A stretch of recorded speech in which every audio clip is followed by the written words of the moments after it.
Eh bien, écoute, on va démarrer officiellement ce quatrième live déjà. Ouais, quatrième déjà. Oui, le quatrième live avec des super thèmes Oui, sur le tarot. Et ce soir, ben, un thème un peu complexe, mais pas tant que ça finalement. non. Ce sont les éléments d'alchimie dans le Ouais. tarot. Donc, l'alchimie en général. Oui, parce que c'est vrai que les éléments d'alchimie dans le tarot, on peut le voir avec les quatre éléments, bien sûr, hein, l'eau, le feu, la terre et l'air, c'est ce qu'on va aborder. Mais les éléments peuvent être aussi tout ce qui constitue l'alchimie, les œuvres, le rapport avec d'autres traditions, d'autres pratiques. Oui. Donc, on va pas, bien sûr, hein, on rassure les gens, on va pas aborder toutes ces thématiques-là. On va rester sur l'alchimie et surtout le tarot. Et comment l'alchimie peut-elle servir le tarot ou comment le tarot peut devenir un processus alchimique. Donc ça, c'est vraiment des aspects qu'on va aborder aujourd'hui. Oui. Alors, on a parlé des quatre éléments terre, Ouais. eau, air, feu. Pourquoi? Eh bien, tout simplement parce qu'il y a fort longtemps, les Grecs pensaient que ces quatre éléments-là étaient les quatre éléments principaux qui constituaient en fait l'énergie de la nature, en fait, qui formaient les éléments de la nature, plus le cinquième, parce qu'ils voyaient bien que quand même il y avait un espace au-delà dont ils ne pouvaient pas vraiment évaluer la composition, et donc le cinquième élément, l'éther, voilà, qui était une espèce d'élément qui réunissait peut-être les quatre entre eux. Enfin, c'était un petit peu confus à l'époque, évidemment, mais en Mm. tout cas, terre ou air, c'était ce qu'ils voyaient dans le monde physique. Et donc, ils pensaient qu'avec ces quatre éléments combinés, eh bien, on arrivait à fabriquer à peu près tout ce qu'il y avait sur la Terre. Donc, c'est ces quatre éléments qu'on retrouve en effet déjà dans les arcanes majeures Oui. du tarot, et puis bien sûr dans les quatre suites des arcanes mineurs. Alors, Ouais, on va pouvoir en revenir dessus euh, tout à l'heure. oui, tout On à fait, va peut-être pour déjà un petit peu situer, ce qui serait intéressant, c'est est-ce que donc bonjour à ceux qui nous rejoignent. oui, tout à fait. On va peut-être déjà un petit peu situer, tout simplement, remettre l'alchimie dans son contexte, alors peut-être dans sa définition, dans son aspect historique, sans non plus trop s'étendre dessus. Quelle est la définition que toi que tu as pu trouver, glaner sur Internet, et ensuite quelle sera toi ta définition que tu peux, ouais, quelle serait ta définition de l'alchimie au travers de toi, ta pratique notamment ou tes expériences? Alors, bah, c'est pas la peine d'aller chercher bien loin pour trouver la définition de l'alchimie de toute façon. Internet, donc l'alchimie, c'était une science qui était combinée avec la chimie, hein. Ouais. Elles se sont séparées au 7e ou 18e siècle, en fait, et qui était tout simplement l'idée de transformer des métaux vulgaires comme le plomb en métaux nobles comme l'or ou l'argent. Et donc, ça a été toute le questionnement et toute l'expérimentation de beaucoup de scientifiques, donc depuis les Égyptiens, si je ne me trompe pas, pour essayer de faire ça. Alors, figure-toi qu'on a réussi à le faire au laboratoire de Genève, au CERN, hein, je crois qu'il s'appelle. Et en fait, ça a coûté tellement cher de fabriquer à partir du plomb, de fabriquer, je ne sais pas, mais une infinitésimale quantité d'or, que finalement, ça vaut pas le coup, en Ouais. fait, hein. Mais donc l'idée, c'est ça, hein, c'est de transformer ce qui est vulgaire en quelque chose de plus noble. Et bien évidemment, si on le prend au niveau de l'humain, c'est passer par des processus de transformation, par un travail d'introspection, par un travail sur soi, qui vont nous permettre de passer des niveaux de conscience et puis de sortir un petit peu de sa, voilà, on va dire, de son humanité la plus basse ou la plus crasseuse pour certains, vers quelque chose de plus lumineux, voilà, d'avoir accès à une conscience plus supérieure, à la sagesse, grâce donc à un processus de transformation qui peut passer par donc des outils, puisque les alchimistes avaient des outils, et comme pour l'humain, ça peut Hum, passer par tarot, bien sûr. tout à fait. Voilà, je peux en dire. En tout cas, j'espère que c'est une définition qui est simple. Et toi, qu'est-ce Oui. que tu rajouterais là-dessus? Bon, écoute, on reste sur le même principe, la même définition. L'alchimie, c'est un processus de transformation. Alors pour certains, c'est vraiment une quête de perfectionnement de l'être. Ça amène à un idéal. Oui, On peut avoir l'aspect purement matériel, hein, de transformer une matière brute en quelque chose de noble. Mais d'un point de vue plus intérieur, plus personnel, c'est quelque chose qui peut vraiment arriver à nous conduire à un niveau de perfectionnement. D'ailleurs, l'alchimie, pour certains alchimistes, il y avait l'idée non pas de transformer des matériaux, mais de trouver quelque chose qui pouvait favoriser l'immortalité, par exemple, ou d'aller carrément sur un niveau de toucher un idéal, donc quelque chose qui était dit de l'ordre du divin. C'est pour ça que notamment l'alchimie était considérée comme une discipline plutôt mystique, réservée à des initiés. Mais écoute, ta définition, pour moi, elle est parfaitement claire parce qu'on retrouve toujours cette idée de transformer quelque chose qui est de l'ordre du plomb, quelque chose qui est plombant, quelque chose qui est lourd, quelque chose qui peut être désagréable, obscur, noir, de l'emmener vers quelque chose de bien plus lumineux. Et c'est notamment ce que l'on peut proposer avec le tarot. Alors, bien sûr, aujourd'hui, on va parler de l'alchimie et du tarot et de l'alchimie. Il existe bien d'autres méthodes qui peuvent être employées, même d'un point de vue thérapeutique, comme la spagithérapie. Mais nous, vraiment, on va se cantonner sur notre univers, l'univers qu'on connaît, notamment aussi le coaching. Donc voilà, n'hésitez pas, vous qui nous regardez, qui nous suivez, d'aller peut-être voir, explorer d'autres choses. Là, aujourd'hui, on va vraiment rester cantonné sur notre domaine de prédilection. oui, parce que sinon, on pourrait là aussi parler pendant des heures. C'est C'est évident. Donc oui, autour de l'alchimie, on a toujours cette notion un petit peu mystérieuse que donc quelque chose qui est réservé à des initiés. Et puis d'ailleurs, c'est vrai qu'ils avaient un langage entre les alchimistes et secrets, surtout à partir du moment où l'alchimie et la chimie donc se sont séparés et où on a considéré que la chimie était une vraie science, contrairement à l'alchimie qui était une pseudo-science. pseudo-science. Et donc finalement, les alchimistes se sont renforcés dans cette idée et ils ont peut-être exagéré même le trait en écrivant en crypto, enfin des choses vraiment il fallait avoir les codes en fait pour déchiffrer ce qu'ils disaient. Et ce qu'ils disent toujours, parce qu'il y a toujours des alchimistes en fait aujourd'hui, hein, toujours qui essayent Tout à de fait.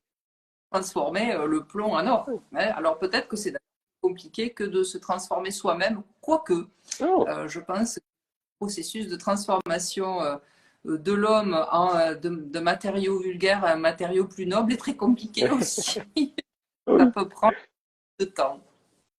oui, En effet. tu parlais même des alchimistes d'aujourd'hui. On en a un qui, alors, je ne sais pas s'il se qualifie comme alchimiste. Par contre, il a toute une approche liée à l'alchimie. C'est Patrick. Alors, je suis obligé de regarder le nom parce que le nom de famille, je l'écorche à chaque fois. C'est Burenstenas, ça doit être ça, qui a notamment beaucoup écrit. Il a fait des films aussi sur cette notion de l'alchimie. Et c'est vrai que Mhm. c'est quelqu'un qui est c'est un de nos contemporains. C'est plutôt intéressant ce qu'il propose. Il me semble qu'il fait même un lien parfois avec le tarot, mais je ne suis pas sûr. Et au travers euh, donc des alchimistes, est-ce que tu en as certains, alors des célèbres, enfin des personnes célèbres qu'on a pu entendre, qu'on a pu déjà peut-être lire dans différents ouvrages. Est-ce que tu en as quelques-uns là? Alors, oui, bien sûr qu'il y en a des célèbres. Déjà, bon, c'est 2800 ans de Ouais. savoir hein, depuis l'Égypte. Donc, et surtout, en fait, il y a beaucoup d'alchimistes qui se cachaient derrière un prête-nom Mmh. qui n'était pas forcément d'ailleurs quelqu'un qui existait ou quelqu'un qui était alchimiste, comme Nicolas Flamel. Oui, Donc, le célèbre oui. Nicolas Flamel, Unique. visiblement, n'a pas du tout été alchimiste. C'était un simple commerçant. Il faisait de l'immobilier, du commerce, etc. Et alors, je ne sais pas comment il a dû s'y intéresser à un moment donné, mais finalement, il y a beaucoup d'alchimistes qui ont utilisé son nom parce que finalement, son nom était célèbre pour produire des écrits et avoir un peu plus de succès. Donc, il y a beaucoup de mythes aussi autour des Ouais. alchimistes. Mais sinon, il y en a un qui est assez célèbre, c'est Geber. Alors, je ne sais pas si je le prononce correctement, mais c'est un nom arabe. C'est Jabir ibn Hayyan. Donc, ça date entre le 8e et le 10e siècle. Donc, il y a eu beaucoup d'alchimistes dans le monde arabe. Et ce sont d'ailleurs grâce à eux que ça s'est diffusé en Europe. Et Hmm. oui, il y avait beaucoup de scientifiques à cette époque dans le monde arabe. Donc après, c'est normal hein, si ça a commencé en Égypte. Donc l'Égypte fait partie du monde arabe. Donc c'est Tout à plutôt fait. logique. Donc, voilà, donc celui-là, c'est, on va dire, le plus connu. Toi, tu dois en connaître peut-être d'autres. Alors il y en a quelques-uns. J'avais pour préparer ce live, ça m'avait permis un petit peu de replonger dans certains écrits. Donc on a Kohong qui est un penseur taoïste. Alors lui, il n'avait pas cette idée de l'alchimie qui permettait de transformer des matériaux pour atteindre une excellence. C'était vraiment de trouver un élixir d'immortalité. On avait Mhm, aussi par exemple Avicenne, mais on a un que l'on connaît un peu plus, mais même dans le milieu plutôt thérapeutique, c'est Paracelse, qui était mhm. médecin, mais aussi alchimiste. Donc voilà, ça fait partie des personnages célèbres, et on pourrait citer aussi Zosime de Panapolis. Voilà, toujours dans cet univers un petit peu. Mais on reste toujours sur une période, comme tu disais, hein, la période au niveau du XVIIIe siècle. On reste, bon, sauf pour Avicenne et Kong, mais on reste toujours dans cette phase du XVIIIe où il y a eu vraiment un essor, il y a eu quelque chose qui a fait prendre, on va dire, cette mayonnaise, et qui a permis vraiment aux personnes de s'intéresser de manière peut-être beaucoup plus spécifique, beaucoup plus intense. Peut-être que ça a été plus facilement vulgarisé à cette époque-là, je ne sais Mhm. pas, mais voilà, on a ces quelques personnages célèbres pour l'alchimie. Pour l'alchimie, exactement. Alors après, ben, comment passer de l'alchimie, de l'alchimiste dans son labo avec son four, son athanor, ses cornues, ses alambics, à finalement la transformation de l'humain?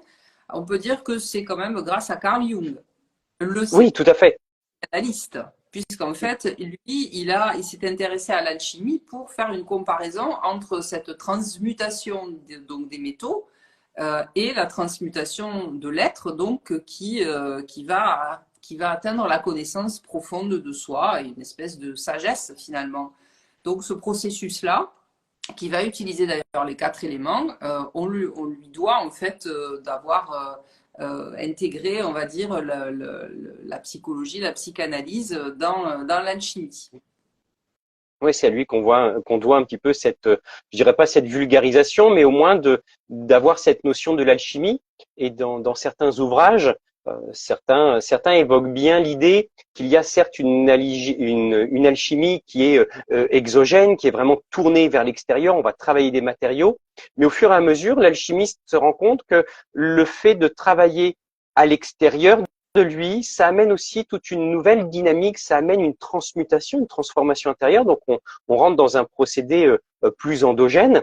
Et donc là, en fait, les deux, on ne peut pas, quelque part, on ne peut pas les séparer. On en a un qui va devoir passer par l'extérieur pour venir nous toucher de l'intérieur et pour générer un impact, hein, d'un point de vue peut-être beaucoup plus profond au niveau de la psyché, au niveau des émotions, au niveau du corps peut-être.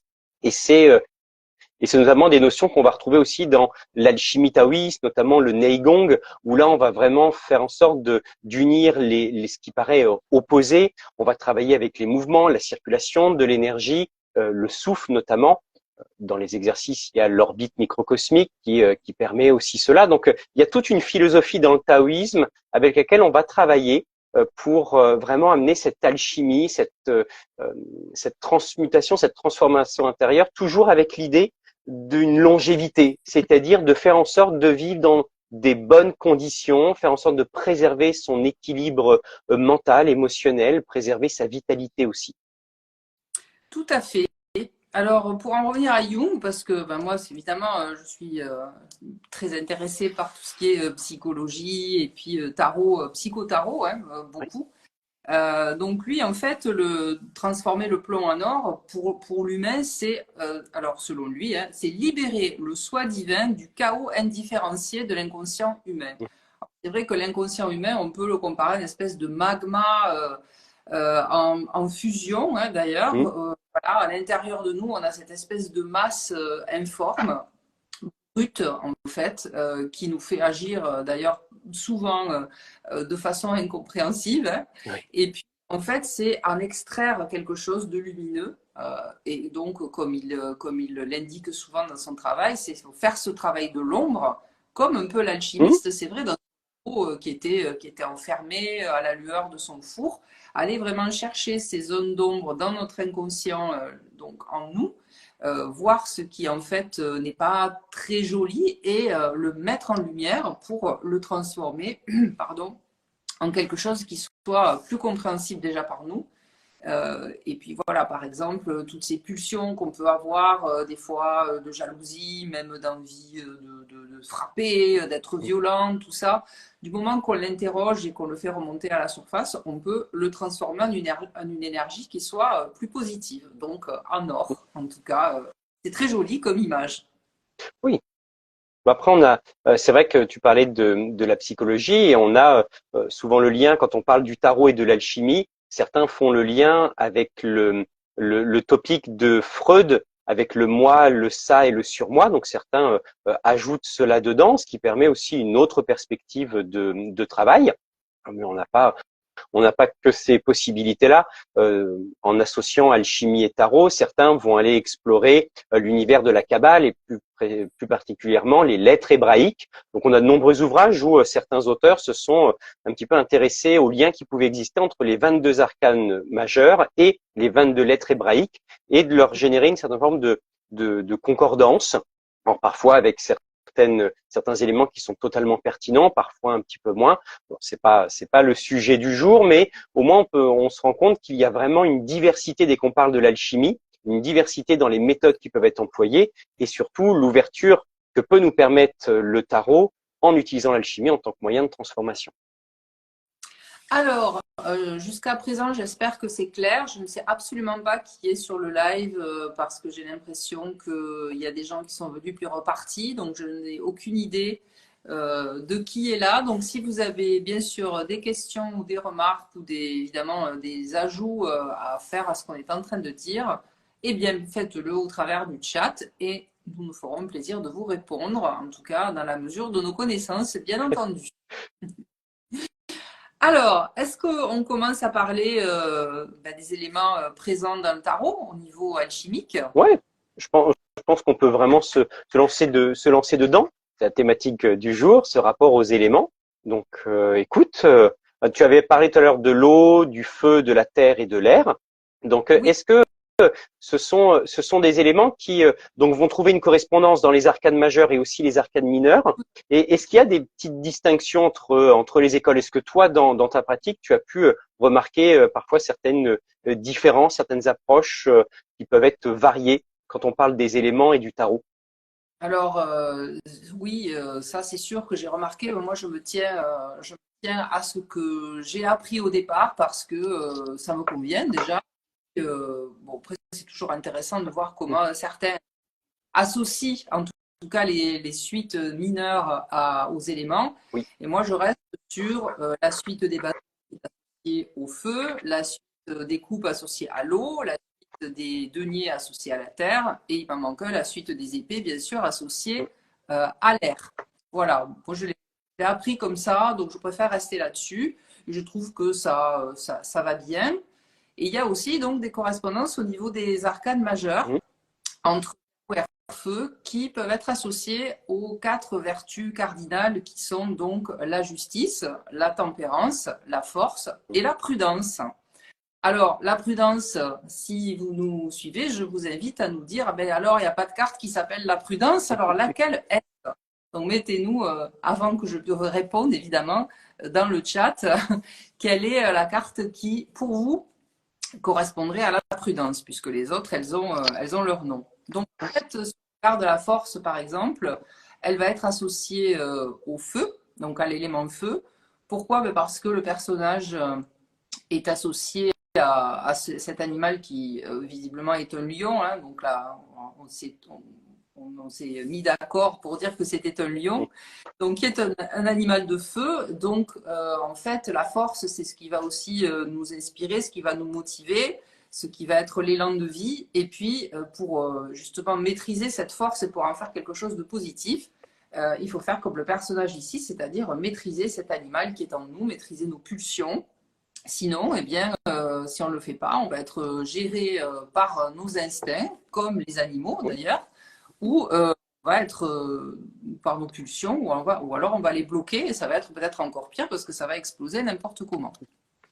Alors ensuite, nous avons la justice. Donc la justice, eh bien comme la suite des épées est associée à l'air et qu'elle tient une belle épée dans sa main, elle est associée à l'air, à l'élément air.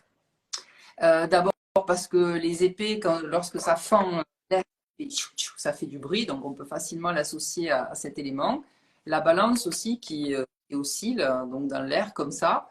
Donc la justice, qui va évidemment nous parler de justesse, d'être juste dans notre vie, de trouver voilà, ce qui est essentiel dans la recherche de qui nous sommes, donc ce qui est juste pour nous. Ensuite, eh bien, nous avons tempérance, qui évidemment de l'associer à l'élément eau. Alors pourquoi? Parce que tempérance, elle va nous parler d'équilibrer nos émotions, d'arriver à cet équilibre émotionnel pour éviter d'être noyé dans des roller coasters, dans des montagnes russes émotionnelles, ou d'être complètement coupé de ses émotions, ce qui évidemment n'est pas du tout bon. Donc l'équilibrage des émotions. Et alors la prudence, donc visiblement il n'y a personne qui a répondu. Bien évidemment, c'est l'ermite. Donc on voit qu'il est très très prudent quand il avance, parce que d'abord il est assez âgé. Et il est relié, lui, à l'élément de terre, puisqu'il va observer de façon très minutieuse. C'est un grand observateur, l'ermite. Il va observer tous les mouvements de son corps, ce qui se passe à l'intérieur de son corps. Il va évidemment observer silencieusement pour pouvoir reconnaître justement ce qui se passe à l'intérieur de nous et aller voir ce fameux chaos de l'inconscient dont parlait Jung, pour pouvoir faire la lumière dessus avec sa petite lanterne. Donc déjà, on a ces quatre associations ici dans le tarot avec ces quatre cartes. Alors, on va peut-être parler des mineurs un peu, si tu veux. Oui, tout à fait. Je vais donc te laisser la parole. Oui, tu parlais tout à l'heure des différentes correspondances que l'on donne. Alors, il en existe différentes. On peut dire qu'il y en a deux surtout qui sont utilisées. Donc, tu disais que la carte des deniers est souvent une carte comme ça, voilà, peut-être comme ça, je sais pas trop. La carte des deniers, elle est associée pour certains à l'air, et d'autres écoles à la terre, pardon. Elle est souvent associée à la terre dans certaines écoles, notamment tous ceux qui s'inspirent du Rider-Waite, et pour d'autres qui vont un petit peu étudier le tarot et surtout les mineurs en lien avec l'hindouisme, en fait, qui serait le berceau vraiment des arcanes mineurs. Eh bien, les deniers vont correspondre à l'élément de l'air. Donc, on peut avoir vraiment des correspondances différentes. Alors, bien sûr, si vous qui nous regardez, vous avez déjà un petit peu votre propre codification, ce n'est pas parce qu'on vous propose quelque chose d'autre que tout de suite ça remet en question ce que vous utilisez. C'est plutôt, ça permet d'avoir une perspective un petit peu différente. On a la carte aussi, la carte des bâtons, la famille des bâtons. Donc là, l'as de bâton. Toute la famille de bâtons, ça va nous parler chez la plupart chez la plupart de ceux qui utilisent le Rider-Waite, de l'élément du feu. C'est vraiment une famille qui est associée au feu, à l'effort, à cette notion de dynamisme. Et pour ceux qui sont dans l'autre courant, ils vont l'associer à l'élément de la terre. Au niveau des épées que tu parlais tout à l'heure, hein, l'idée de fendre, l'idée, c'est tout l'aspect qui là va être associé à une énergie un petit peu plus, peut-être parfois un petit peu plus brute. On va avoir l'élément de l'air. Et pour d'autres, ça va être l'élément du feu, notamment. Là où c'est intéressant, c'est que peu importe les écoles, peu importe les courants, tout le monde est d'accord sur le fait que les coupes, c'est l'élément de l'eau. On va avoir cette notion-là à chaque fois. Et c'est vrai que dans un travail avec le tarot, on va donc pouvoir utiliser les numériques, alors les numériques et les honneurs, donc l'ensemble des arcanes mineurs, pour soit identifier le domaine, alors c'est sûrement ce qu'on va vous proposer de faire à la fin par rapport au tirage, d'identifier le domaine de vie, l'aspect qui peut être à travailler pour générer une transformation, une transmutation, ce qui paraît peut-être un petit peu plombant ou difficile en ce moment. Mais aussi, on peut les utiliser en complément parce qu'elles sont assez intéressantes dans les pratiques, dans les tirages, même si on a tendance à les mettre un peu de côté parce qu'elles paraissent un petit peu plus obscures, et certains préfèrent plus utiliser le Rider-Waite parce qu'il y a une mise en scène. Elles sont beaucoup plus facilement, euh, je vais dire, interprétables, mais c'est peut-être pas le bon terme. Elles ont plus de sens dans le Rider-Waite parce qu'on on les met en mouvement, on leur donne une scène. Par rapport à, donc tout à l'heure, tu parlais des cartes que l'on peut, les majeures, que l'on peut associer à des éléments. Est-ce que, alors bien sûr, on parle des quatre éléments dans l'alchimie, mais on parle aussi de quatre œuvres, l'œuvre au noir, l'œuvre au blanc, l'œuvre au jaune et l'œuvre au rouge. Si, pour toi, l'œuvre au noir, qui est l'œuvre de la mort symbolique, du fait de se dépouiller, quel arcane tu pourrais associer à cette œuvre-là? L'œuvre au noir, Ouais. eh bien, canne que j'associerais à l'œuvre au noir, d'abord parce que le sol, enfin tout le bas de la carte est noir, hein, très sombre, c'est un terreau très fertile. Alors, tous ceux qui fabriquent du compost rêvent d'avoir le même que sur de l'arcane sans nom, parce que évidemment là, il va pousser des choses très intéressantes. Donc oui, l'œuvre au noir, c'est cette mort symbolique, évidemment, qui va nous permettre de nous dépouiller de tout ce dont nous n'avons plus besoin, de façon assez radicale, c'est vrai. Hein, là, on passe pas par 36 étapes, hein, on enlève tout. Et puis, voilà, tout ce qui va être, voilà, je vais le faire brûler jusqu'à arriver à avoir ben, du charbon, quoi, hein, noir comme ici. En fait, c'est calciné. Et bien sûr, je vais renaître de ces cendres ici, que j'aperçois d'ailleurs parce qu'il y a mon poêle qui est en train de brûler à côté de moi. C'est pour ça que j'ai du mal, moi, par exemple, à associer les bâtons à autre chose que Oui. du feu. C'est vrai qu'on les met dans le feu et qui brûlent, mais à la base, un bâton, c'est vrai que ce n'est pas du feu en soi, mais c'est vrai que c'est souvent associé au feu parce que ça brûle bien, en tout cas. Donc oui, l'arcane sans nom pour l'œuvre au noir, donc se dépouiller déjà de tout ce dont on n'a plus besoin, faire brûler tout ça pour renaître. Alors après, nous avons l'œuvre au blanc, justement. Qu'est-ce que toi, tu associerais à l'œuvre au blanc? Et en expliquant ce que c'est, bien sûr.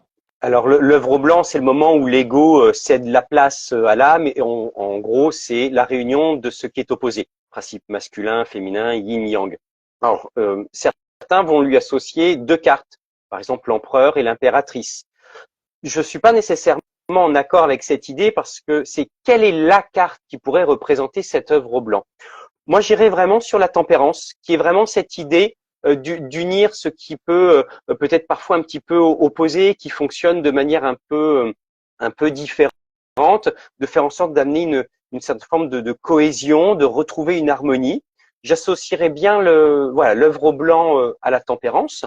Est-ce que toi, tu lui associerais une autre carte? Est-ce qu'il y a une autre carte de tarot qui pourrait parler de cette réunion des opposés? Alors, Euh, si l'œuvre au blanc, on parle de réunir les principes masculins et féminins, j'aurais tendance évidemment à aller chercher des couples dans le Oui, tarot, dont, comme tu disais, l'empereur et l'impératrice, il y a aussi le pape et la papesse, oui. et puis beaucoup ces deux-là, hein, le soleil, parce qu'en plus, alors eux, ces deux arcanes me font pardon, penser vraiment au processus alchimique, c'est-à-dire d'abord cette espèce de macération du liquide, et puis qui va devenir gazeux, hein, puisqu'ici les gouttes remontent sous l'effet de la distillation, un petit peu comme dans un alambic pour se transformer finalement en gouttes après ici qui descendent davantage, donc avec le soleil, puis le soleil qui est évidemment associé à l'or de par sa couleur.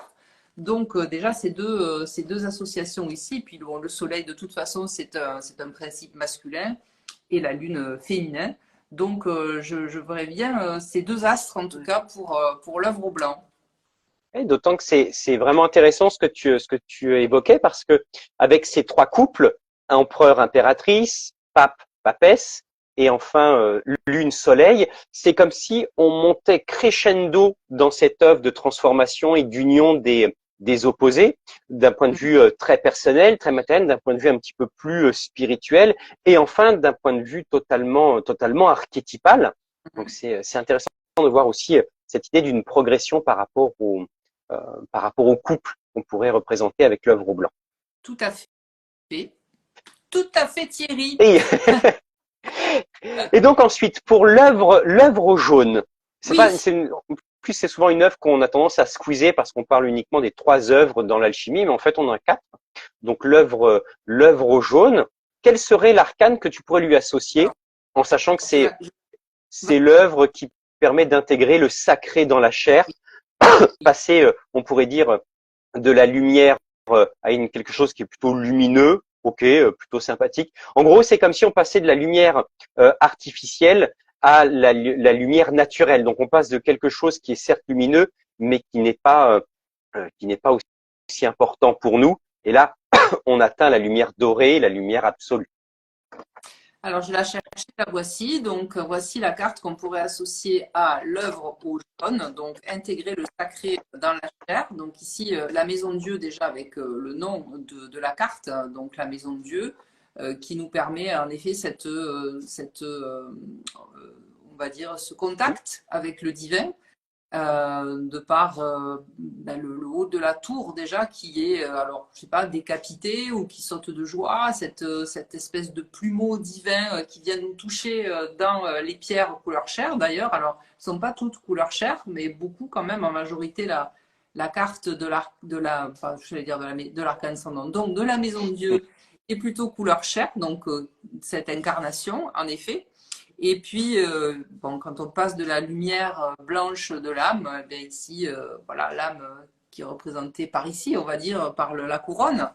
Ouais, je pense que la Maison de Dieu est une bonne représentation de cette œuvre au jaune. Puis il y a du jaune, Enfin, un petit peu partout, même oui. dans les cartes. Pardon. Il y en a dans toutes les cartes.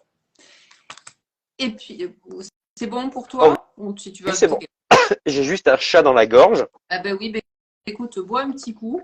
Voilà, vas-y. Moi, le chat, il est dehors. Non, il va encore me saouler avec leur live, je vais dehors. Ah oui, c'est vrai. Alors, il nous reste une œuvre, Oui, l'œuvre rouge, l'œuvre rouge. Et alors, qu'est-ce que c'est que ça, l'œuvre rouge? c'est en gros incarner l'expérience divine au sein de l'expérience humaine. Donc faire du divin quelque chose d'humain. Qu'est-ce que quelle carte pourrait représenter cela pour toi? Je les cherche. Tu Elles les ne veulent pas. cherches. Et oui, parce que j'ai tout le paquet devant moi, hein, donc j'en ai trouvé une. Ah, la voilà. Ok. Alors, incarner l'essence divine au sein de l'expérience humaine avec le monde et le jugement. Alors, le monde, justement, on parlait tout à l'heure des quatre. Laisse de côté si tu veux parler un petit Ouais. peu du jugement. Mais le monde, évidemment, c'est la 21e carte du tarot, en tout cas des arcanes majeures. Donc, on est au niveau de la réalisation de soi. Et donc, on parlait tout à l'heure des quatre arcanes majeures reliées à terre, eau, air, feu. Eh bien, on les retrouve ici, en fait, dans la carte du monde, avec les quatre personnages autour finalement, de ce personnage central féminin, on va dire, oui, ou en tout cas, un personnage qui se retrouve accompli et réalisé au sein de sa mandorle. Et donc, il va représenter ce fameux cinquième élément, donc la quintessence de l'homme accompli ou réalisé qui a toujours, qui a maîtrisé, où est-il le lion, il est là, ouais, j'ai du mal, je suis à l'envers. Le fameux lion de la force, voilà, donc le feu. Le taureau ici, donc qui va représenter la terre. L'aigle qui va représenter l'air. Et puis l'air, la justice qui regarde toujours droit dans les yeux. L'aigle est le seul animal, paraît-il, qui peut regarder le soleil droit dans les Dans yeux. les yeux. Ouais. Et que le soleil a des yeux. Oui. Et puis l'eau représentée avec l'ange ici. Donc on a vraiment ici la réalisation, donc cette œuvre au rouge finalement qui est là représentée dans le monde, surtout pour moi. Donc le jugement, j'aurais peut-être un petit peu plus de mal moi à l'expliquer si tu veux essayer. Le jugement, bien sûr. En fait, le jugement est intéressant parce qu'il nous met en lien une expérience humaine et une expérience divine. Une expérience divine avec cet ange qui est l'ange annonciateur qui vient annoncer quelque chose, qui vient révéler. Et en bas de la carte, on a ces personnages qui vraiment représentent le vécu humain, le vécu individuel, le vécu personnel. parfois le vécu avec toutes les expériences qui peuvent être douloureuses parce qu'on a quand même un tombeau qui est en bas et on peut imaginer ce personnage sortir du tombeau. Alors bien sûr, hein, ça nous évoque tout de suite le mythe de Lazare. Et donc on a vraiment quelque chose qui amène peut-être à sortir d'une condition dont les deux personnages ici, cette femme et cet homme qui peuvent être vraiment liés à une incarnation purement humaine, purement matérielle. Et en fait, ce personnage central, lui, aspire à une élévation, aspire à quelque chose de différent, donc un processus de renaissance, de résurrection, de renouveau pour atteindre un absolu, un idéal, et donc là, faire de quelque chose de divin, répondre à l'appel du divin pour vraiment l'incarner pleinement dans son corps. Et, Eh bien, je viens de voir des gens qui avaient rejoint tout à l'heure, mais je ne sais pas s'ils sont restés parce que je ne vois qu'une personne. Et donc, ça, qui nous avait dit bonsoir. D'ailleurs, je n'avais ah pas oui, vu le chat. ouais, Ça ne monte pas, en fait. Je ne sais pas pourquoi ce ouais, soir. Ça... il y a un petit bug. Ouais, donc bonsoir à toi, Samuel. J'espère que tu vas bien et que tu es toujours par là avec nous. Donc, on a vu les quatre œuvres, en tout cas. On a vu un petit peu, voilà, on a parlé des éléments d'alchimie. Donc, je pense Oui, qu'on a fait déjà un tour. Alors, évidemment, hein, c'est succinct parce que, comme je vous l'ai dit, on ne va pas rentrer là dans les détails et pour que ce soit trop barbant. Donc, on pourrait peut-être. Alors, je pense qu'on pourrait peut-être se poser la question de est-ce qu'il y a un tirage de tarot qui aurait transformé toi ta vie, en tout cas, qui t'aurait permis de passer à un niveau supérieur? oui. Durant l'expérience en thérapie de donner des informations en mimant, en incarnant l'énergie, la posture d'une arcane. Moi, c'était avec l'arcane sans nom. Et c'est une carte, alors c'est sûr qu'au premier abord, elle n'est pas du tout agréable. C'est quelque chose qui a tendance à faire peur, même si on lui associe un processus de transformation. Alors certes, sur certains jeux, on a quelque chose qui est très coloré, donc elle est pas en soi perçue comme quelque chose de négatif, mais il y a cette idée de quand même labourer, de faire de l'effort, de fournir un effort pour atteindre ses objectifs. Et moi, ça m'a permis de prendre conscience de mon fonctionnement intérieur, comment je fonctionne dans la vie. On dit, il y a cette expression qui est peut-être un petit peu brute, mais c'est marche ou crève. Et bien en Mm. fait, pour moi, c'est quasiment mon leitmotiv dans le sens où la vie, elle est en perpétuel mouvement. Et stagner, s'arrêter, stagner, c'est quelque part de s'encrouter, de se laisser peut-être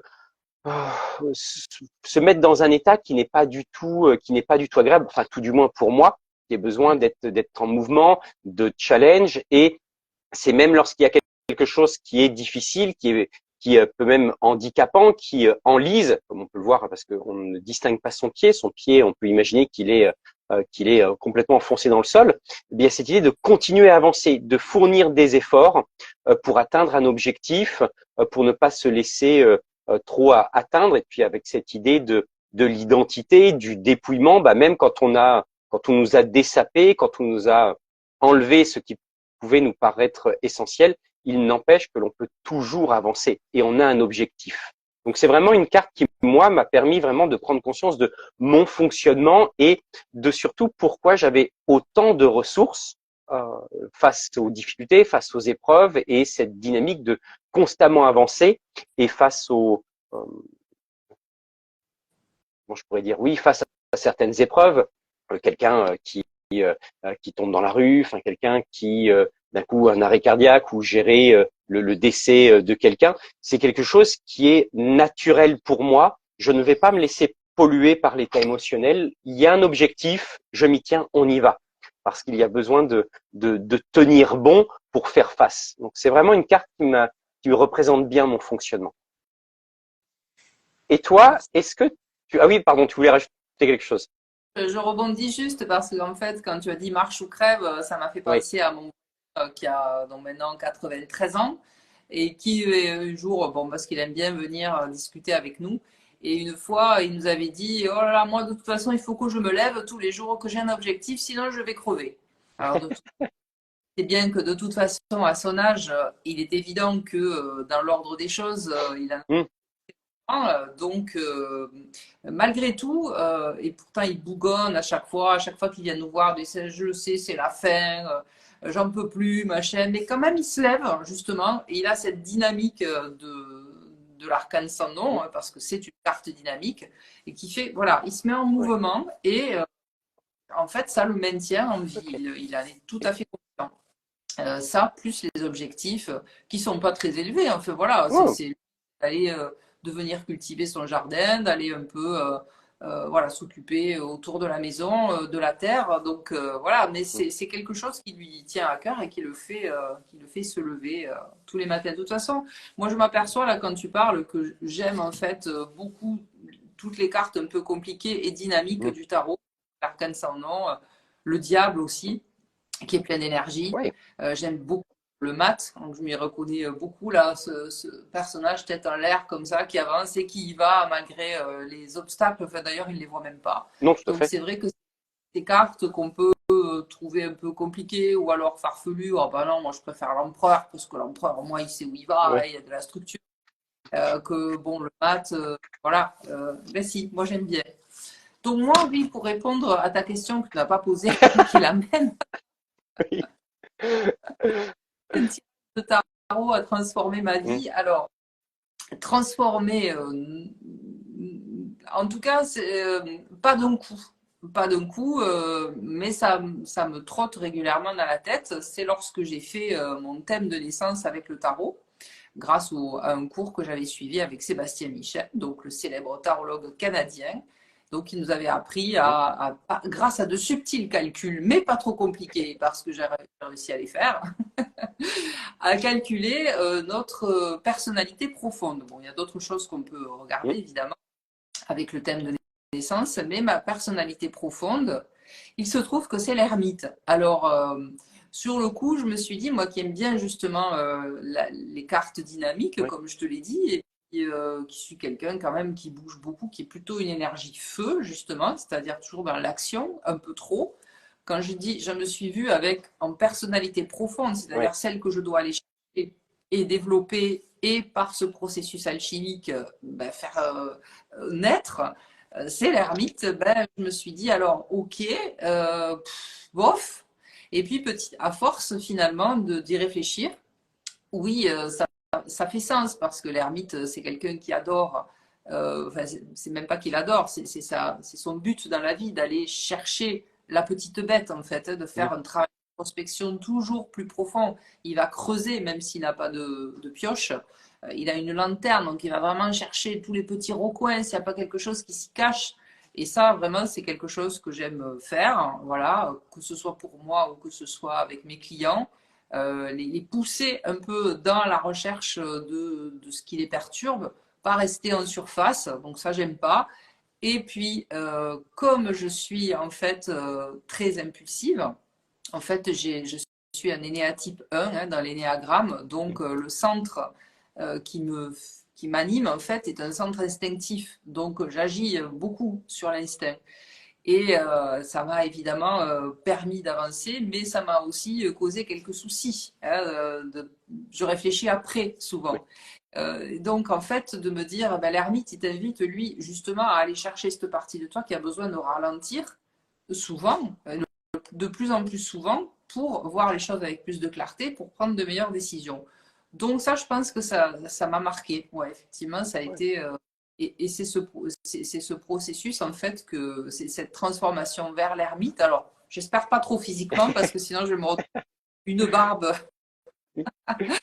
Les cheveux blancs, c'est fait déjà, mais avec une barbe, bof, j'ai pas trop envie. Mais en tout cas, psychologiquement, oui, voilà, je tends à ressembler, j'espère, de plus en plus à l'ermite et puis à son niveau de conscience plutôt élevé, sa sagesse. Voilà, ça, c'est mon but, effectivement.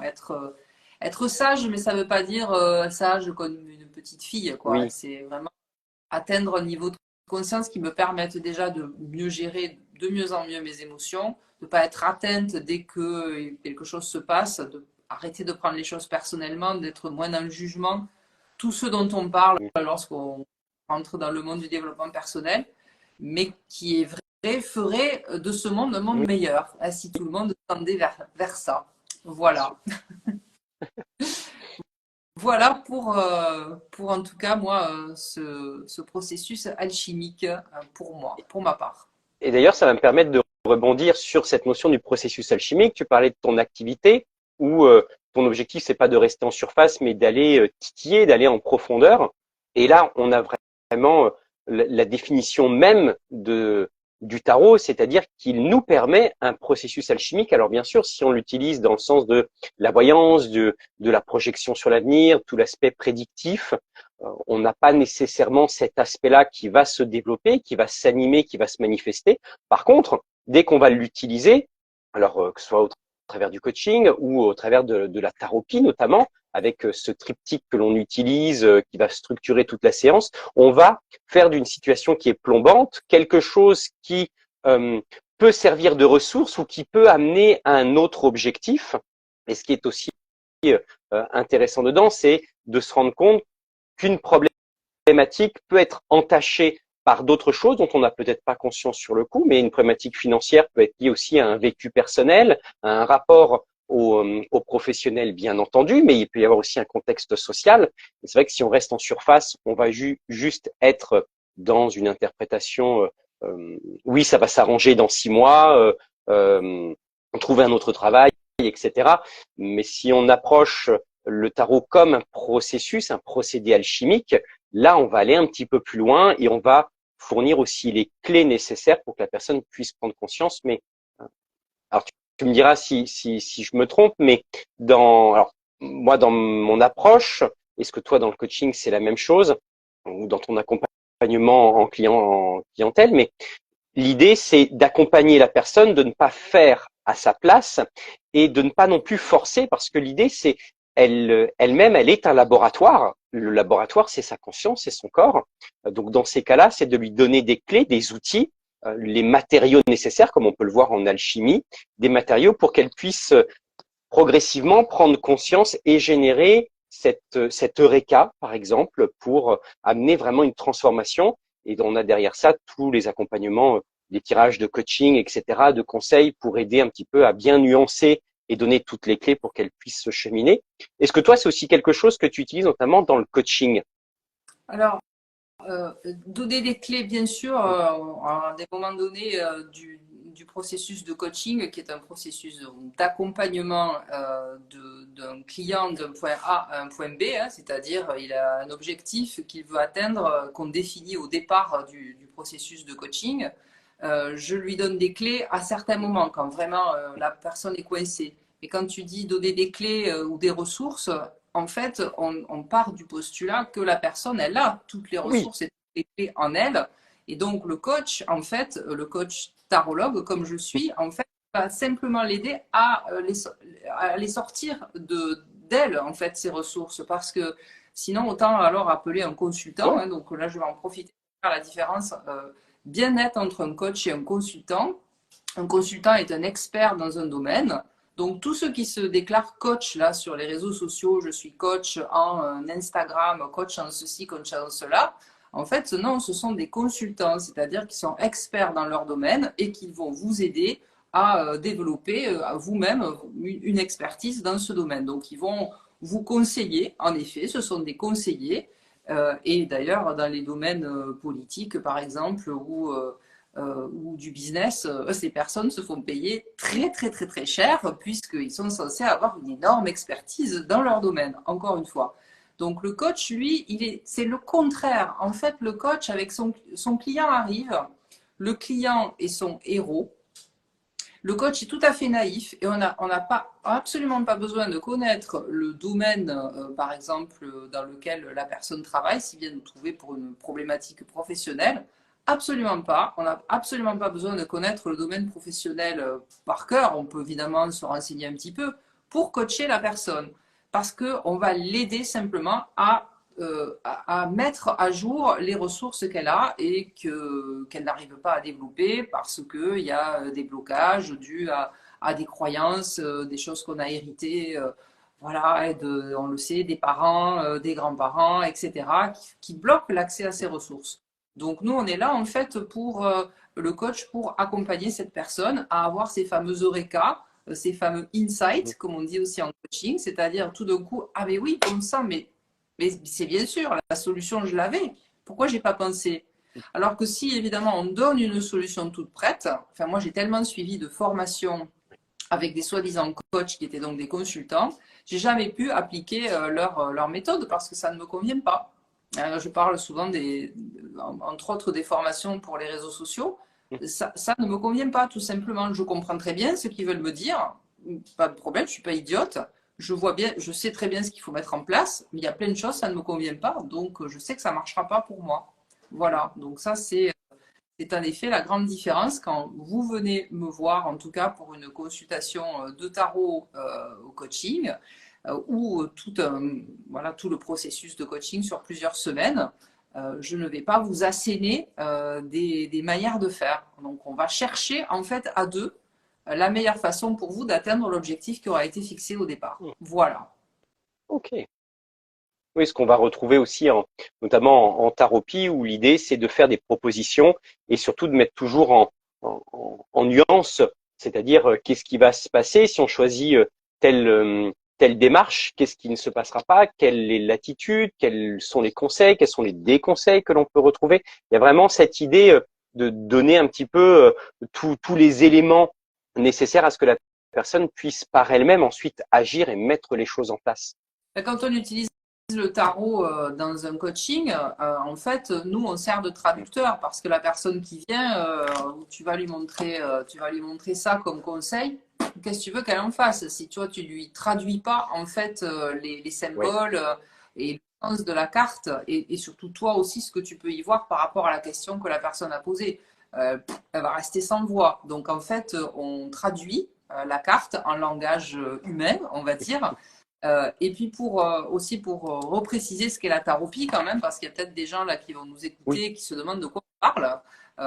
C'est quoi ce pays, la taropie?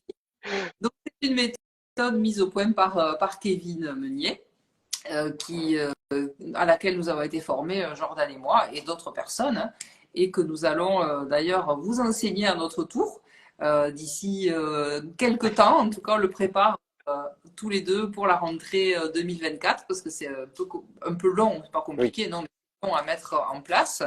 Donc, on vous proposera de vous former aussi à la taropie, qui est en fait d'utiliser le tarot pour vous coacher sur trois domaines, le passé, le présent et le futur. C'est-à-dire en thérapie, en coach pour le passé, en coaching pour le présent et en voyance pour l'avenir. Voilà, c'est-à-dire vous arrivez avec une situation présente, on peut trouver les causes de cette situation, si ça dépend de la situation, mais en Oui. général on va chercher les causes qui aujourd'hui font que vous avez un problème. Et puis voyance, c'est-à-dire on voit d'abord ce que ça peut donner si vous restez dans cette énergie-là et comment justement changer l'énergie actuelle pour donner un autre résultat. Et donc ça, évidemment, c'est aussi, on peut le faire en coaching sans passer par le tarot, mais on l'aime C'est tellement. ça. C'est un doudou. Oui, un doudou, des fois, pas, Oui, voilà, avec des... pas agréable, mais un doudou quand même. Oui, en effet, la thérapie, ça va vraiment permettre de faire un travail on va dire en profondeur, et là où en voyance, on peut rester que sur quelque chose de surface. Alors, c'est pas péjoratif ce que je dis, c'est plutôt un constat. Pour l'avoir pratiqué et pour avoir suivi d'autres personnes qui le pratiquent, euh, quand il y a un événement, on va rester, comme on parlait tout à l'heure, sur le sur l'argent, mais ça peut être aussi sur l'activité professionnelle. Hein. Est-ce que je vais trouver du travail? On va avoir un oui, non. Voilà.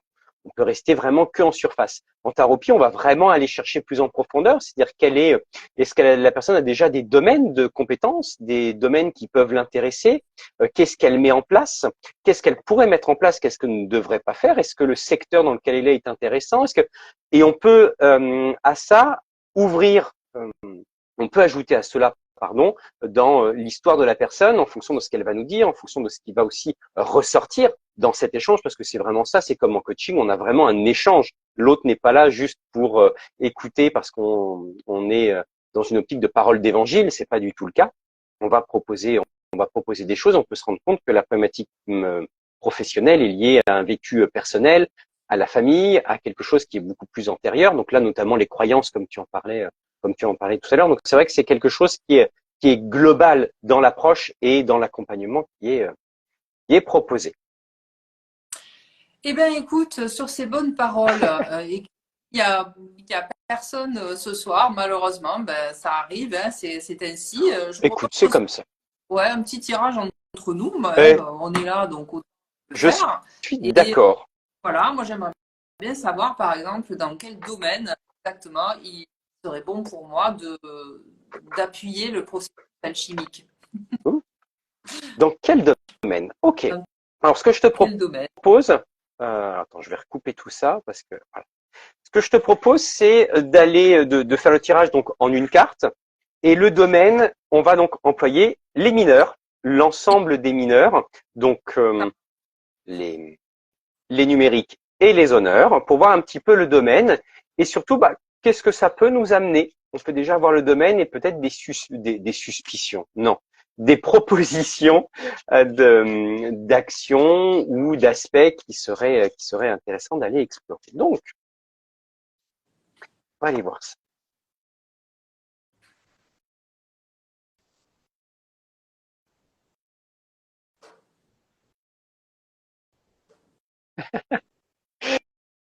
Je crois que ça va te faire plaisir. Je Ah, crois que tu vas être ravi. C'est parce que c'est la famille que tu apprécies beaucoup. ah oui, alors j'étais pas sûre que tu le dises sur le ton ironique, mais j'ai failli te dire ça va être encore une épée. Bah oui, évidemment. Donc en fait, alors ça va être d'ailleurs intéressant parce que c'est vrai que moi l'interprétation que j'en ai, j'avais suivi vraiment l'approche plutôt de Kevin parce que c'est vrai que les mineurs je les utilisais peu à l'époque. Je sais que toi tu as un autre regard, mais ça va être intéressant parce que c'est une carte qui va nous parler donc de tout ce qui est en lien avec les idées, avec le Ah oui. mental, avec les projets. Et donc là, on peut avoir une notion, un élément surtout avec l'as d'épée, de réfléchir là où tu devrais travailler. Enfin, là où il y a une proposition de transformation alchimique, c'est dans le domaine des projets, dans le domaine des idées, dans tout ce que tu peux commencer un petit peu à réfléchir, tout ce que tu peux commencer un petit peu à faire mûrir. Enfin, on pourrait même dire ruminer, c'est le mot que j'avais envie de dire. Tu rumines peut-être par rapport à certaines choses, et plutôt que ça rumine, il y a peut-être l'idée un petit peu comme cette épée qui vient percer la couronne. Donc on perce au niveau de la tête pour faire en sorte de sortir toutes ces idées. On peut avoir cet aspect-là avec cet as d'épée. Donc beaucoup de choses qui ruminent, beaucoup d'idées qui sont présentes et qui peuvent peut-être un peu bloquer. Donc là, le domaine avec lequel tu pourrais travailler, enfin la proposition qui t'est faite, c'est vraiment de travailler sur l'aspect de l'élément, pardon, de cet élément qui est donc associé là en l'occurrence au feu. Donc cet élément feu qui vient transformer, qui vient brûler. Donc brûler tout ce qui peut être alourdissant dans ton mode de pensée pour te permettre d'amener une ouverture, un changement, une nouvelle dynamique. Mais on est vraiment sur les nouveaux projets. On est vraiment sur des idées qui doivent maintenant se concrétiser, plus seulement rester imbriquées au niveau de la tête. Oui, Est-ce que ça ça te me parle? Et, non, parce que en fait, je regardais ta carte et c'est vrai que l'épée, elle est rouge, comme si elle avait été rougie Oui, au feu, justement. Et puis là, aujourd'hui, en plus, bon, j'ai reçu plusieurs nouvelles qui m'ont évidemment, ça c'est mon processus habituel, donc je me connais, qui m'ont en fait envahi la tête. Donc j'aurais besoin effectivement de, comme avec une aiguille, tu vois, de percer oui, là un trou, comme une cocotte c'est minute, ça sorte ça. en effet tout ça pour faire un peu le tri et me recentrer comme cette épée qui est bien droite, voilà, et bien axée et puis bien focalisée. Donc oui, ça me parle tout à fait. Est-ce que bon là vu qu'on est quand même à chaque fois dans les lives dans quelque chose de ludique, moi c'est l'interprétation que j'en donne. Est-ce que toi tu as d'autres significations, d'autres interprétations pour l'as d'épée? Bah, de toute façon, moi je l'associe pas au feu, même si Oui, là en effet cette épée rouge, évidemment, comme je t'ai dit, ça se voit, donc je l'associe, j'ai toujours associé à l'air ouais, les épées, donc domaine du mental, mais ça c'est pareil que ce que tu as dit, hein. Aussi du langage, de la communication, enfin, de la façon dont on communique. Et ça, bien entendu, c'est plutôt, moi, je pense, alors, autant de faire du tri dans les idées, j'en ai beaucoup en ce moment. C'est vrai que j'ai besoin de faire peut-être du tri, mais ça, c'est pas un mal, hein. J'ai toujours beaucoup ça fourmille là-dedans, mais j'ai aussi besoin de travailler sur ma communication. Je ne dis pas que je communique mal, mais probablement pas aussi bien que je le voudrais. Ou je ne pense pas que ce soit quand je communique, par exemple, que je forme des gens. Je pense que je suis très pédagogue et dans ce domaine-là, ça va très bien. Mais une communication, on va dire, hors de mon domaine professionnel, voilà, communiquer avec, voilà, de façon banale, hein, peut-être que ça, il faudrait que je travaille là-dessus. Ok. Ouais, parfois, je peux être trop brute, de décoffrage, un peu direct, un peu, voilà, j'aurais besoin ouais, de retravailler ma communication, en fait, mon langage. Ok. D'accord. Alors que Bon. ce soit notre carte, mais c'est vrai que là, on est sur un nouveau départ Oui. aussi, donc un démarrage. Donc voilà, on va démarrer de nouvelles façons de communiquer, mais ça me paraît compliqué du jour au lendemain comme ça. Oui.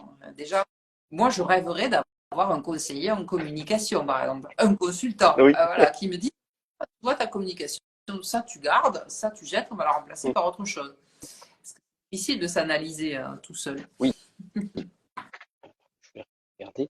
Euh, je, je, je pense en même temps à autre chose, mais non, non, ça fait pas partie de ça. Ok. Est-ce que, ouais, est-ce que tu aurais d'autres choses à rajouter par rapport à cette interprétation? Non, Non. là, ça me va bien. Ok. Ça Eh me va ben, bien. moi, je veux bien la même question.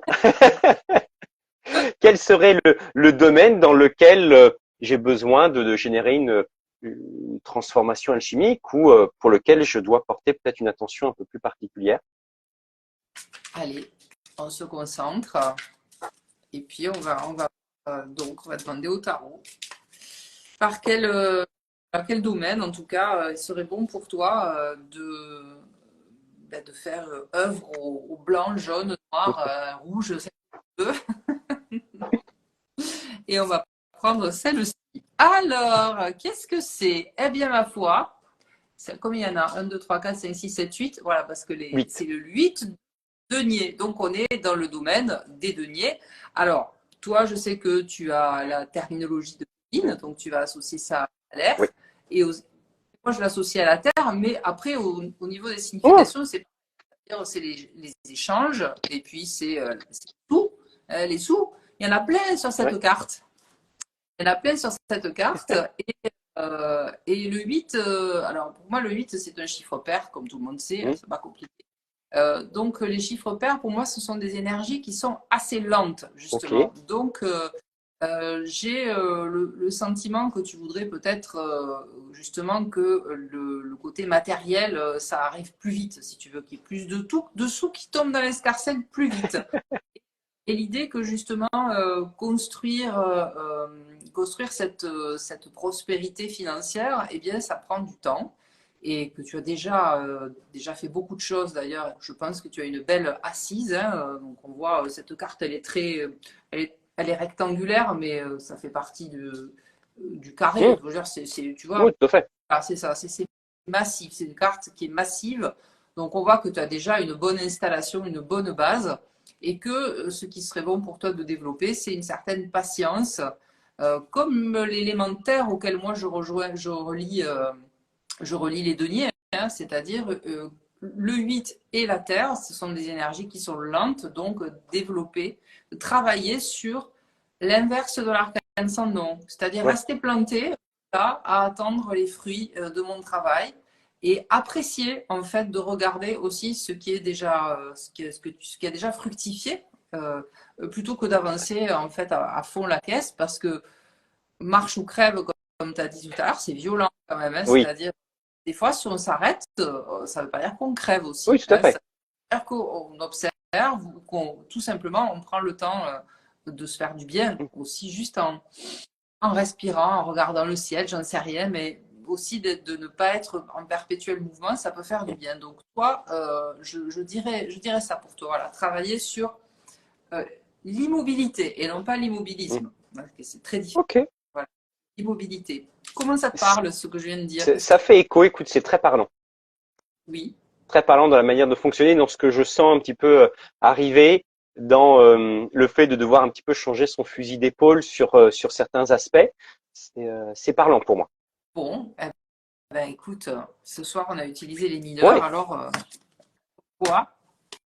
Celles du tarot de Marseille, elles sont tout à fait utilisables aussi. oui, Tu m'entends? oui, c'est bon. D'un coup j'ai cru qu'il y avait une coupure, mais non.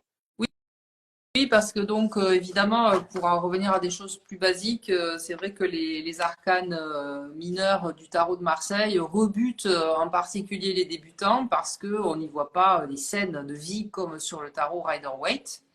Et que, ben ouais, ben alors qu'est-ce qu'on en fait de ça? Mais tu vois, malgré tout, celle que j'ai tirée pour toi, on peut quand même sentir une énergie. Oui, J'ai senti voilà, que c'était bien assis, bien carré, ouais, bien structuré. Donc, on peut quand même voir des choses dans les mineurs. Alors après, ne parlons pas évidemment des honneurs où il y a quand même des personnages, donc on peut en tirer quelque chose. Mais je pense qu'en effet, pour les débutants, c'est pas évident. En tout cas, moi, ouais. quand j'ai parlé de tarot, les mineurs, ça me parlait pas du tout. C'est normal. Ça demande un certain apprentissage, contrairement voilà, au Rider-Waite où elles sont tout de suite mises en scène. Donc c'est plus facile de pouvoir trouver une interprétation. Et oui, bien sûr, on peut faire vivre ces petits personnages sur les cartes. Oui. Tout à fait. Et, et donc, donc on arrive au terme de ce live. Oui, Merci à celles et ceux qui nous ont rejoints. Alors, j'ai l'impression qu'aujourd'hui, il y avait un petit peu de bug parce que des personnes venaient, on a vu les messages notamment de bonjour assez tard. Enfin, ça avait du mal à défiler. Bon, écoute, hein, pas grave. Vous retrouvez de toute façon cette vidéo sur nos oui, chaînes YouTube. peut-être que Et quel autre chose à faire aussi. Peut-être que les gens ont autre chose à Oui, faire ce tout à soir. fait.